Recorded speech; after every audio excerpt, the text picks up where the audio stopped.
पुकार के कहते हैं, सबसे औला व आला हमारा नबी, सबसे बाला व बाला हमारा नबी, अपने मौला का प्यारा हमारा नबी, दोनों आलम का दूल्हा हमारा नबी। मोहब्बत से बोलो सुभान अल्लाह।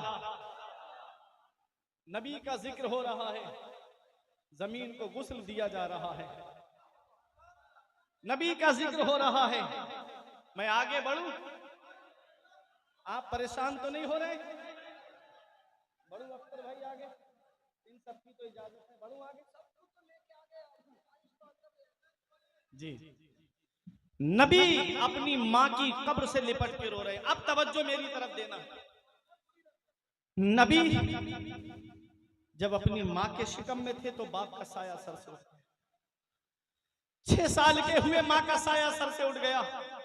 8 साल के हुए दादा भी दुनिया से चले गए। खुदाई हैरान है मेरे मौला, जिसे तूने सारे जहान के लिए रहमत बना के भेजा, उसके साथ ऐसा मामला। माँ के शिकम में है, बाप का साया उठ गया। 6 साल के हुए माँ का साया उठ गया। 8 साल के हुए दादा भी दुनिया से चले गए। रब की रहमतों ने जवाब दिया। हमारी रहमत के करिश्मात को तुम क्या जानो। अगर इनकी माँ जिंदा होती, अगर इनका बाप जिंदा होता, अगर इनके दादा जिंदा होते, जब ये मक्के में इस्लाम का परचम बुलंद करते, दादा कहते बेटा मेरे दबदबे के साए में तूने इस्लाम का परचम बुलंद किया। माँ कहती बेटा मेरी ममता के साए में तूने इस्लाम का परचम बुलंद किया। वालिद कहते बेटा मेरी शफकत के साए में तूने इस्लाम का परचम बुलंद किया। रब तबारक व तआला ने वो साए पहले ही उठा लिए ताकि दुनिया देख ले, जिसे मैंने अपना महबूब बनाया है वो किसी का एहसान लेने नहीं आया है, बल्कि सारी कायनात पर एहसान करने के लिए तशरीफ लाया है। गमज़दों को रज़ा मुज़्दा दीजिए के हैं, गमज़दों को रज़ा मुज़्दा दीजिए के हैं, बेकसों का सहारा हमारा नबी, जिसने मुर्दा दिलों को दी उम्र अबद, है वो जाने मसीहा हमारा नबी। ये है मेरे नबी की शान। नबी अपनी माँ की कब्र से लिपट के रो रहे हैं। ऐ गुजी दर्रा के सरजमीन पे रहने वालों, हुजूर नेमते मिल्लत के फैजान से माला माल होने वालों, अगर माँ बाप जिंदा हैं तो उनकी कदर कर लो, अगर माँ बाप हयात हैं तो उनकी खिदमत कर लो, अगर माँ बाप जिंदा हैं तो उनकी अहमियत जान लो। जिस दिन इनके साए सर से उठ गए उस दिन चराग लेके भी ढूंढोगे तो माँ बाप जैसा प्यार करने वाली शख्सियत नहीं मिलेगी, माँ बाप जैसी मोहब्बत करने वाली शख्सियत नहीं मिलेगी। आज औलाद जवान हो जाए, 4 पैसे क्या कमाने लगे, माँ बाप का बिस्तर घर से बाहर कर दिया जाता है। नई नवेली दुल्हन के कदम घर में आए, माँ बाप का बिस्तर घर से बाहर कर दिया जाता है। याद रखना प्यारे मुसलमानों, हर चीज का बदला देना है, हर चीज का हिसाब देना है। कयामत के दिन मेरे नबी ने तुमसे पूछ लिया, बुढ़ापे में माँ बाप की दौलत मिली थी, कौन सा सुलूक करके आए? क्या कहोगे उनका बिस्तर घर से बाहर करके आए? क्या कहोगे उनको हम तीनों झोपड़ियों में रहने पे मजबूर करके आए? अगर तुम्हें माँ बाप से मोहब्बत है तो बुढ़ापे में उनका ख्याल रखो। कभी कभी तुम्हें ये लगे मेरे वालिद ने मेरे लिए क्या किया है, तो चले जाया करो रात में 2 बजे के टाइम पर भद्रक की सरजमीन की तरफ चले जाओ। ये रात में ऑटो रिक्शा चलाने वाला एक बाप है, रात में भुवनेश्वर की तरफ चले जाओ, रात में 3-3 बजे ये ट्रक चलाने वाला एक बाप है, ये बसें चलाने वाला एक बाप है। कोई कलकत्ता कमाने के लिए औलाद की खातिर जा रहा है, कोई भुवनेश्वर कमाने के लिए औलाद की खातिर जा रहा है, अरे कोई कर्नाटका औलाद की खातिर कमाने के लिए जा रहा है। और आगे सुनो प्यारे मुसलमानों, कोई 3-3 साल के लिए सऊदी कमाने के लिए जा रहा है। ये कमाने जाने वाला एक बाप ही तो है जो सोचता है 4 पैसे जमा हो जाएंगे, मेरी औलाद के खर्चे में काम आएंगे, मेरी औलाद की पढ़ाई में काम आएंगे। अगर तुम चाहते हो कि बुढ़ापे में जिंदगी सुकून से गुजर जाए तो अपने बूढ़े माँ बाप को आराम पहुंचाओ। माँ बाप हाथ उठा के दुआ कर देंगे, परवरदिगार आलम तुम्हारी तकदीर को बदल देगा, अल्लाह तुम्हारी किस्मतों को बदल देगा, अल्लाह तुम्हारे नसीब को बदल देगा। ऐसे माँ बाप के साए की नाकदरी न कर, धूप काटेगी बहुत, जब ये शजर गिर जाएगा, धूप कैसी भी हो साया नहीं खोने देता, राह कैसी भी हो बेबस नहीं होने देता, बेच के अपना लहू चाहे वो रोटी लाए, अरे बाप औलाद को भूखा नहीं सोने देता।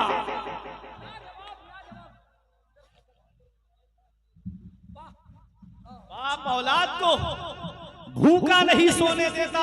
अरे ये कॉलेज की फीसें भरने वाला एक बाप है, ये कोचिंग की फीसें भरने वाला एक बाप है, ये स्कूल की फीसें भरने वाला एक बाप है, ये यूनिवर्सिटी की फीसें भरने वाला एक बाप है, ये 3-3 साल के लिए सऊदी कमाने जाने वाला एक बाप है। बाप क्या नहीं करता अपनी औलाद के लिए, बाप कौन सी कुर्बानी नहीं देता अपनी औलाद के लिए। इस वक्त के बारे में तो सोचा भी न था। बेटों से ज़ईफ़ी में हुई खत्म रसाई, घर बार तो बांट लिए, शौक से फुरकान, हिस्से में किसी के मगर मां नहीं आई। वक्त ठुकरा देगा एक दिन मेरी सारी ये कुर्बानियां, दामने उम्मीद में फकत नाकामियां रह जाएंगी। शादियों के बाद तो बेटे अलग हो जाएंगे, बाप के हाथों में फकत बैसाखियां रह जाएंगी। बुढ़ापा क्या जवानी क्या, ये बचपन बांट लेते हैं। न होकर दिल में गुंजाइश तो आंगन बांट लेते हैं। नहीं मंजूर हिस्से में किसी बेटे को अपनी मां, मगर आपस में बूढ़ी मां के कंगन बांट लेते हैं, मगर आपस में बूढ़ी मां के कंगन बांट लेते हैं।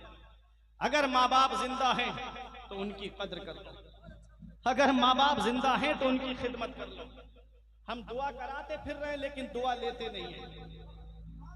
इतनी जल्दी मेरी दुआ कबूल नहीं होगी, इतनी जल्दी नकीब अहले सुन्नत मौलाना अख्तर रजा ज़ियाई की दुआ कबूल नहीं होगी, जितनी जल्दी औलाद के हक में उसके माँ बाप की दुआ कबूल होगी। माँ बाप हाथ उठा के दुआ कर देंगे। नबी फरमाते हैं माँ बाप की दुआ औलाद के हक में ऐसे कबूल होती है जैसे नबियों की दुआ उम्मत के हक में कबूल होती है। तो अपने माँ बाप की दुआएं लिया करो। नबी की सीरत हमें पैगाम देती है, नबी की सीरत हमें सबक देती है। ये वही मक्का है जहां बेटियों को जमीन में जिंदा गाड़ दिया जाता था। पैगंबर इस्लाम ने हमें बेटियों से मोहब्बत करना सिखाया। ये वही मक्का है जहां बेटा अपनी माँ को बाजार में बेच आता था। नबी ने अपनी रजाई माँ हलीमा सादिया के लिए अपनी नूरानी चादर बिछा करके हमें माँ से मोहब्बत करने का सबक दिया। ये वही मक्का है जहां भाई अपनी बहन को अपने हाथों से ज़िबा कर देता था। मदीने वाले मुस्तफ़ा ने अपनी रजाई बहन हजरत शीमा से मोहब्बत करके बहनों से प्यार करना सीखा। ये वही मक्का है जहां बेटा बाप की इज्जत नहीं करता था। पैगंबर इस्लाम ने बाप का मकाम बताया। आज हम नबी का जलसा तो सजाते हैं लेकिन नबी के बताए हुए रास्ते पे नहीं। आज कितने माँ बाप घर में आंसू बहा रहे हैं, आज कितने माँ बाप हैं जो औलाद की वजह से रो रहे हैं। याद रखना प्यारे मुसलमानों, अगर तुम चाहते हो तुम्हारी जिंदगी बुढ़ापे में सुकून से गुजरे तो अपने माँ बाप को आराम पहुंचाओ। तुम्हारी जिंदगी बुढ़ापे में चैन से गुजरेगी। अगर तुमने अपने माँ बाप के साथ भलाई नहीं की तो बुढ़ापे में ये उम्मीद लगा के मत बैठना कि तेरी औलाद तेरा सहारा बन जाएगी। इसलिए अपने बूढ़े माँ बाप की खिदमत कर लो। अगर माँ बाप जिंदा हैं तो उनकी कद्र जान लो। नबी की पूरी जिंदगी हमारे लिए नमूना हयात है, नमूना अमल है। नबी की जिंदगी हमारे लिए बेहतरीन नमूना अमल है। नबी के बताए हुए रास्ते पे चलो, जिंदगी संवर जाएगी। नबी के बताए हुए रास्ते पे चलो, कामयाब हो जाओगे। नबी के बताए हुए तरीके पे चलो, घरों में सुकून आ जाएगा। आज जो हमारे घरों में आराम नहीं, आज जो हमारे घरों में चैन नहीं, वजह उसकी ये है कि हम नबी के बताए हुए तरीके पे नहीं चल रहे। आज हम नबी के बताए हुए रास्ते पे नहीं चल रहे। आज हमारे घरों का माहौल देखो, मियाँ बीबी में लड़ाई झगड़े। पैगंबर इस्लाम की 11 बीबियां थी, एक वक्त 9 बीबियां, लेकिन तारीख उठा के देख लो, पैगंबर इस्लाम की किसी बीबी की आपस तक में लड़ाई नहीं हुई। कैसे मदीने वाले मुस्तफा ने घर का निजाम बना के रखा। हजरते उम्मुल मुमिनीन हजरत आयशा सिद्दीका रजी अल्लाह तआला अन्हा का बयान है कि पैगंबर इस्लाम हजरत खदीजतुल कुबरा से बड़ी मोहब्बत फरमाते थे। इतनी मोहब्बत फरमाते थे नबी अपनी बीबी से कि जब उनके विसाल का वक्त करीब आया हजरत खदीजा की, तो हजरत फातिमा को भेज के कहा कि अपने बाबा से कहना कि मुझको अगर कफन दे तो अपनी नूरानी चादर का कफन दे दे। मेरे आका तशरीफ लाए, इरशाद फरमाया, खदीजा तुमने मुझसे मेरी चादर मांगी, तुम मोहम्मद से मोहम्मद की खाल मांगती तो मोहम्मद अपनी खाल तुमको अता फरमा देते। कितनी मोहब्बत है नबी को अपनी बीबी से, कितनी मोहब्बत फरमाते थे नबी अपनी बीबी से।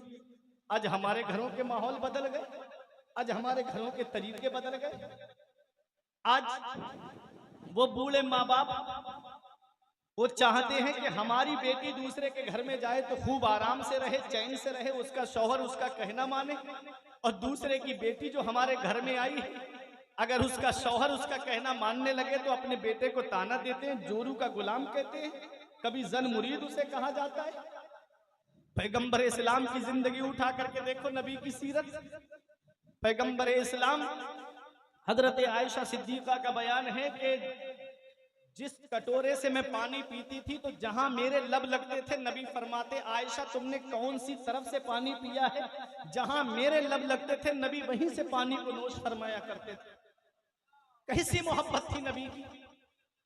नबी अपनी बेटी से मोहब्बत फरमा रहे हैं, नबी अपनी रजाई माँ से मोहब्बत फरमा रहे हैं, नबी अपनी रजाई बहन हजरत शीमा से मोहब्बत फरमा रहे हैं। पैगंबर इस्लाम ने हमको घरेलू निजाम दिया। अल्लाह कुरान में फरमाता है वआशिरुहुन्ना बिल मारूफ, अपने घर वालों के साथ मोहब्बत से पेश आओ, अपने घर वालों के साथ प्यार से पेश आओ। अगर तुम बीवी से मोहब्बत से बात नहीं करोगे तो कौन उससे मोहब्बत से बात करेगा। वो बाप का आंगन तुम्हारे लिए छोड़कर आई, वो माँ की ममता तुम्हारे लिए छोड़कर आई, वो भाइयों का साथ तुम्हारे लिए छोड़कर आई, वो बहनों का साथ तुम्हारे लिए छोड़ करके आई। आज हमारे घरों के माहौल बिगड़ते जा रहे हैं। भाई बहन से प्यार से बात नहीं करता, बेटा माँ से प्यार से बात नहीं करता, शौहर बीबी से प्यार से बात नहीं करता। बाहर मार्केट में दुकान है तो पड़ोसियों से खूब मोहब्बत से बोलेगा, खेत पर जाएगा तो पड़ोसियों से मोहब्बत से बोलेगा। जैसे ही घर के अंदर आएगा मोहब्बत से बात नहीं करेगा। कभी बच्चों पे गुस्सा करना, कभी माँ बाप के ऊपर गुस्सा करना, कभी भाई बहनों के ऊपर गुस्सा करना। अल्लाह कुरान में फरमाता है वआशिरुहुन्ना बिल मारूफ, तुम अपने घर वालों के साथ मोहब्बत से पेश आओ, अपने घर वालों के साथ भलाई से पेश आओ, अपने घर वालों के साथ हुस्न सुलूक से पेश आओ। हजरत अनस का बयान है कि मैं 10 साल हुजूर की खिदमत करता रहा, लेकिन कभी कभी ऐसे मुझसे काम हो जाते जो मुझे नहीं करना चाहिए थे, लेकिन कुर्बान जाऊं पैगंबर इस्लाम पर, नबी ने कभी मुझे जज़्र तौबीख नहीं फरमाई, कभी नबी ने मुझको डांटा नहीं। अल्लाह अकबर, नबी मोहब्बत से पेश आते, नबी मोहब्बत से प्यार से पेश आते। और नबी की शान ये थी कि कोई रोता हुआ नबी की बारगाह में आता तो पैगंबर इस्लाम उससे मुस्कुरा के बात करते, नबी मुस्कुराते तो वो भी मुस्कुराने लगता। आला हजरत पुकार के कहते हैं जिसकी तस्की से रोते हुए हंस पड़े, जिसकी तस्की से रोते हुए हंस पड़े, उस तबस्सुम की आदत पे लाखों सलाम, उस तबस्सुम की आदत पे लाखों सलाम। अपने नबी के बताए हुए रास्ते पे चलो, अपने नबी के बताए हुए तरीके पे चलो, अपने नबी के बताए हुए तरीके पे चलोगे दुनिया में भी आराम से रहोगे, मरने के बाद कब्र में भी आराम से रहोगे। याद रखना प्यारे मुसलमानों, दुनिया चंद दिन की है, ये दुनिया चंद दिन की है। हम दुनिया छोड़ के जाने वाले हैं। बड़े बड़े दौलत वाले दुनिया से चले गए, बड़े बड़े पैसे वाले दुनिया से चले गए, बड़े बड़े सरमाए वाले दुनिया से चले गए। कभी तुम्हें लगे कि मेरे रब के मेरे ऊपर एहसान क्या है, तो एक चक्कर भद्रक में जाकर के किसी हॉस्पिटल का लगा लिया करो। वहां तुम्हें कुछ लोग ऐसे लेटे मिलेंगे कि किसी के हार्ट की सर्जरी हो रही है, किसी के गुर्दों की धुलाई हो रही है, किसी का हाथ कटा पड़ा है, किसी का पैर कटा हुआ है, किसी की आंख का इलाज हो रहा है, किसी के कान का इलाज चल रहा है, किसी के दांतों का इलाज चल रहा है। गुजी दर्रा में रहने वालों, हुजूर नेमत मिल्लत के कुर्ब में रहने वालों, तुम्हें अल्लाह ने जिस्म सलामत दिया, अल्लाह ने तुमको आंखें सलामत दी, अल्लाह ने तुमको पैर सलामत दिए, अल्लाह ने तुमको हार्ट सलामत दिया, अल्लाह ने तुमको किडनियां सलामत दी, अल्लाह ने तुमको हर तरह की नेमत से नवाजा। और कितना तुमने उसका शुक्र अदा किया। मस्जिदें हमारी सूनी हो गई, हमने सिनेमा हॉल आबाद कर दिए, फजर में वही गिने चुने चंद नमाजी, इशा में वही गिने चुने चंद नमाजी। बाहर रोड पे देखो तो मुसलमानों की भीड़ लगी रहती है, इतनी बड़ी मुसलमानों की आबादी, चंद मस्जिद के अंदर नमाजी। क्या समझते हो दुनिया में हमेशा रहने के लिए आए हो? अरे अगर बगैर नमाज पढ़े दुनिया से चले गए और कब्र के अंदर पहुंचे, बेनमाजी की कब्र में अल्लाह ऐसा सांप मुसल्लत करता है, ऐसा अज़दहा मुसल्लत करता है जिसके बारे में हदीस पाक में आता है वो सिर्फ फूंकार जमीन पे मार दे तो कयामत तक के लिए सब्जा ना उगे, कयामत तक हरी सब्जियां देखने को ना मिले। वो बेनमाजी के जिस्म में लपेटा लगा के कहेगा फजर पड़ी है, अगर फजर पड़ी होगी तो जोहर तक छोड़ देगा, और अगर नहीं पड़ी है तो फजर से लेकर जोहर तक दस्ता रहेगा, और जोहर भी नहीं पड़ी तो असर तक दस्ता रहेगा, असर भी नहीं पड़ी तो मगरिब तक दस्ता रहेगा। मौत तो आनी नहीं है, इसलिए तौबा कर लो। और आज इस जलसे से जब जाओ तो सच्ची तौबा करके जाना कि आज से फजर की नमाज से कभी जिंदगी में नमाज कज़ा नहीं करेंगे। तब तुम्हारा जलसा सजाना भी कामयाब है, यहाँ बारिश में बैठना भी कामयाब है, यहाँ तुम्हारा आना भी कामयाब है। अगर तुमने अमल नहीं किया तो वो दिन दूर नहीं है। आला हजरत फरमाते हैं, उनको रहम आए तो आए वरना, उनको रहम आए तो आए वरना, वो करीब मार है क्या होना है, छुप के लोगों से किए जिसके गुनाह, वो खबरदार है क्या होना है। कल तो दीदार का दिन है और यहाँ आंख बेकार है क्या। अगर तुमने अमल नहीं किया तो वो दिन दूर नहीं है। कब्र के बिच्छू इंतजार कर रहे हैं, कब्र के सांप इंतजार कर रहे हैं। इस बरसात के मौसम में किसी पेड़ के करीब बैठ के देखना, किसी सीमेंट के तूदे के पास में बैठ के देखना, कभी घर की दीवार के करीब बैठ के देखना, कैसे कैसे कीड़े बाहर निकल के आ जाते हैं बारिश में। वो सारे कीड़े जमीन के नीचे है। क्या हाल होगा जिस्म का इंसान के। आज एक छोटी सी चूटी कान में चली जाए, पूरी रात की नींद उड़ जाती है। प्यारे मुसलमानों, वो कीड़े जब जिस्म के अंदर जाएंगे तो जिस्म का क्या हाल होगा। सच्ची तौबा कर लो, वो दिन दूर नहीं है कि ये दुनिया छोड़ के जाना है। अभी तुमने 3 साल पहले नहीं देखा, तुमने देखा नहीं कोरोना काल में क्या हाल हो गया था।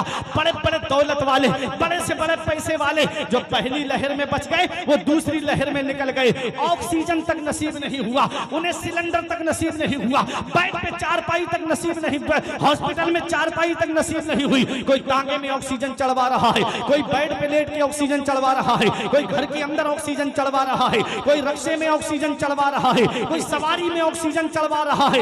इन्ना बत्शा रब्बिका लशदीद, तेरे रब की पकड़ बहुत सख्त है। जब अल्लाह पकड़ता है तो फिर कोई छुड़ाने वाला नहीं मिलता। 3 साल पहले ऐसी बीमारी आई थी, मस्जिदों के अंदर ताले पड़ गए, इंसान मस्जिद के करीब तक नहीं जा सका। याद रखना प्यारे मुसलमानों, दुनिया के डॉक्टर घुटनों के बल गिर गए, दुनिया के वैज्ञानिक घुटनों के बल गिर गए। वो अमेरिका के वैज्ञानिक जिनका ये कहना था कोई दवा लेकर आओ, आधे घंटे में सैंपल नकल मुझसे लेके चले जाओ। वो चाइना के वैज्ञानिक कहते थे कोई भी सैंपल लेके आओ, आधे घंटे में उसका सैंपल नकल हमसे लेके चले जाओ। दुनिया जानती है अमेरिका के वैज्ञानिक घुटनों के बल गिर गए, चाइना के वैज्ञानिक घुटनों के बल गिर गए। अल्लाह ने फरमा दिया, बंदा हो बंदा बन के रहना, तुम्हारे चाहने से कुछ नहीं होता है, वही होता है जो मंजूर खुदा हो। जो अल्लाह चाहता है वो होता है, जो मेरा रब चाहता है वो होता है। उस रब की पकड़ से डरो। इन्ना बत्शा रब्बिका लशदीद, तेरे रब की पकड़ बहुत सख्त है। ये मस्जिद के दरवाजे खुले हैं, आ जाओ अल्लाह की इबादत कर लो। हुकूमत को कोसने वालों, अपने नामे आमाल में झांक के देखो। जब भी कहता हूं या अल्लाह मेरा हाल देख, हुक्म होता है अपना नामे आमाल देख। आज भाई भाई की बुराई कर रहा है, बाप बेटे की बुराई कर रहा है, पड़ोसी पड़ोसी की बुराई कर रहा है, एक दूसरे की जड़ें खोखली करने में लगे हम। फिर रोना रोया जा रहा है। मुसलमान परेशान बहुत है, मुसलमान सताया बहुत जा रहा है। ना संभलोगे तो मिट जाओगे। हिंदी मुसलमानों, तुम्हारी दास्ता तक भी न होगी दास्तानों में। हमें करनी है शहंशाह बतहा की रजा जोई, वो अपने हो गए तो रहमते परवरदिगार अपनी। तरीके मुस्तफा को छोड़ना है वजह बर्बादी, इसी से कौम दुनिया में हुई बेइक्तिदार अपनी। हमें करनी है शहंशाह बतहा की रजा जोई, वो अपने हो गए तो रहमते परवरदिगार अपनी। आज तौबा करके जाओ कि आज के बाद कभी भी गुनाहों के काम नहीं करेंगे। और मेरे नौजवानों और जुए और शराब के अड्डों को आबाद करने वालों और जिना के अड्डों को आबाद करने वालों, अगर इसी हाल में दुनिया से चले गए तो कौन है जो तुम्हारे काम आएगा। कानों में ईयरफोन लगाई, ब्लूटूथ लगाई, गाने सुन करके जा रहे हो। ऐसे ऐसे कुफरिया गाने चल रहे हैं आज ईमान लूटने के लिए।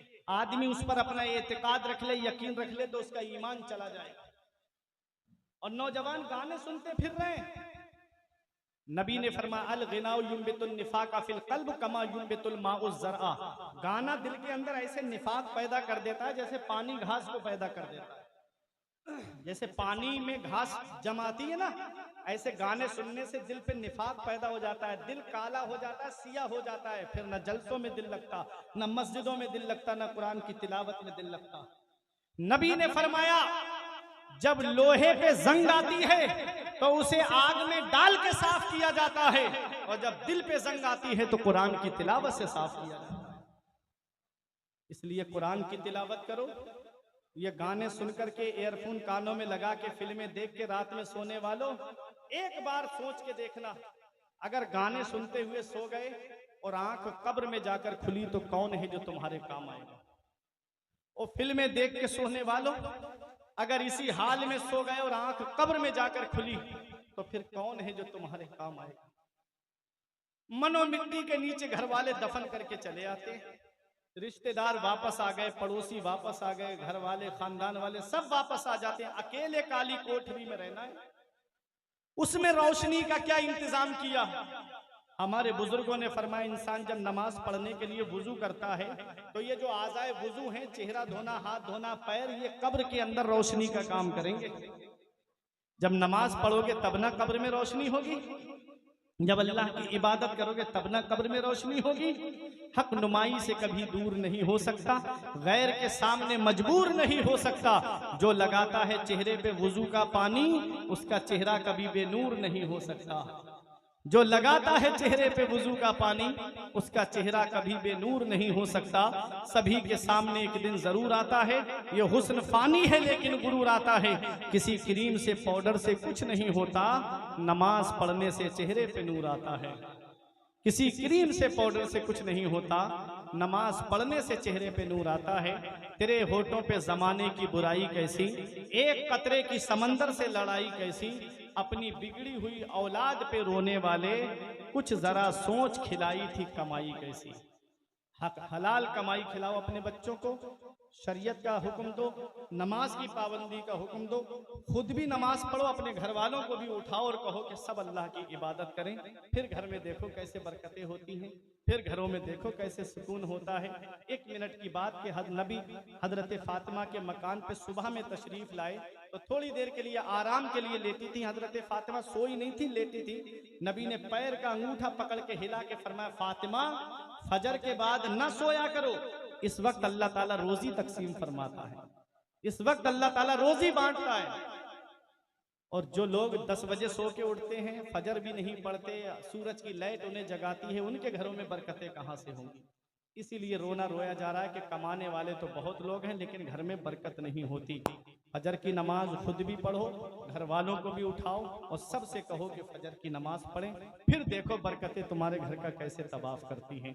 बातें बहुत करना थी आपसे लेकिन मौसम ने इजाज़त नहीं दी, फिर भी जो पैगाम मैंने आप तक पहुंचाया, दुआ करता हूं परवरदिगार आलम की बारगाह में मेरे कुछ अर्ज करने में सबकत लिसानी की वजह से या बतकाज़ाए बशरियत कोई गलती हो गई हो तो मौला मुझे माफ़ फरमाए। अस्तगफिरुल्लाह रब्बी मिन कुल्ले ज़ंबि व अतूबु इलैह। कलमा तैयब पढ़े मेरे साथ।